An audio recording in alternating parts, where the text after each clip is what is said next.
It's incredible stress because there's no way to completely get rid of it. I have been studying it for 9 years, and what I keep coming back to is that no matter what happens in our life, it will continue to resurface. Even when you get rid of the most stressful thing that has happened in your life and you're able to understand and then let go of it. What is incredible about stress management is that you can always have 100 tools in the back pocket that you can bring out whenever you need it. And it could be something for each emotion. So when I'm mad, maybe I need to pause and count my breaths. When I'm hysterically crying, maybe it's that I need a certain breathing technique to get me out of that stressful state. Maybe it's when I'm feeling tired and unsure of things. I need to move my body, take a walk outside, or work out. Now, the reason I'm sharing this with you is because this morning I felt so out of whack. I didn't feel like myself. And my daughter wasn't up yet. So I decided to go take our dog out on a walk and honestly just talk to myself, talk to the universe, to the creator, to God. So as I was talking, I just realized that I was talking myself into stress. But when I was able to identify what was causing me stress, I was able to move forward. Now, with a lot of my clients, there are things that really cause stress. It's not having enough time, not having enough support, not feeling like they're enough,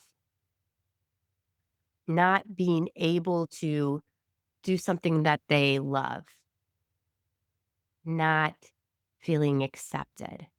All of these knots are causing us to develop higher levels of stress.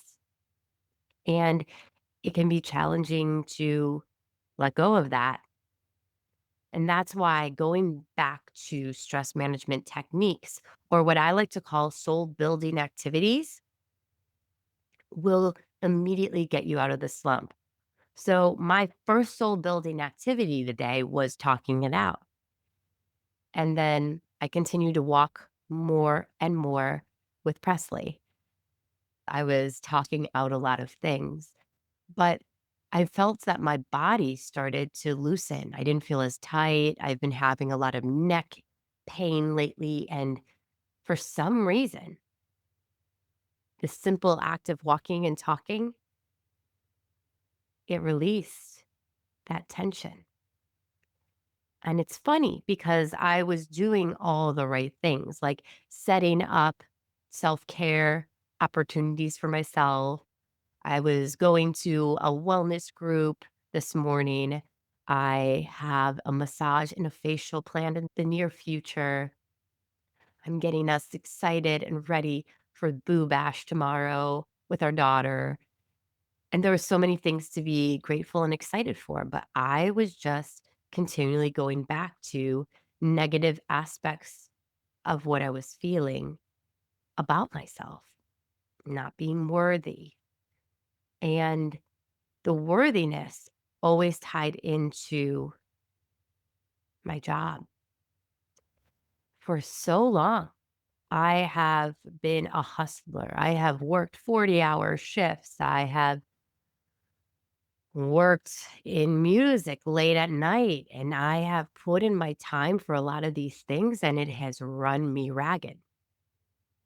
And now I found myself in a different position of burnout where I was putting myself in these situations where I was overbooking my schedule.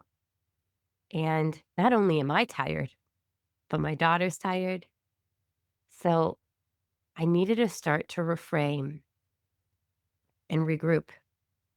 I needed to reframe.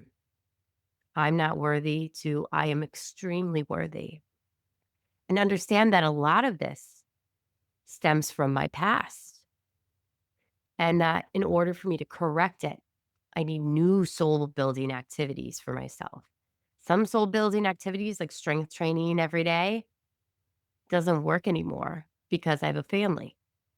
But maybe it's having a nourishing smoothie in the morning or letting my daughter have independent playtime and be okay with it. There are so many things that we can guilt or shame ourselves about. But my challenge for you today is to find 2 to 3 soul building activities that you can use, have in your back pocket when you start to feel that unmanageable stress building up inside of you. Because this is a reminder that stress turns into inflammation, inflammation turns into disease, disease turns into the unthinkable. Really wrap your head around that. And then ask yourself, what can I be doing? What am I grateful for? What do I know I'm amazing at? What am I appreciative for? And see how your day turns around. As always, remember to speak well and be kind to yourself on this self love journey.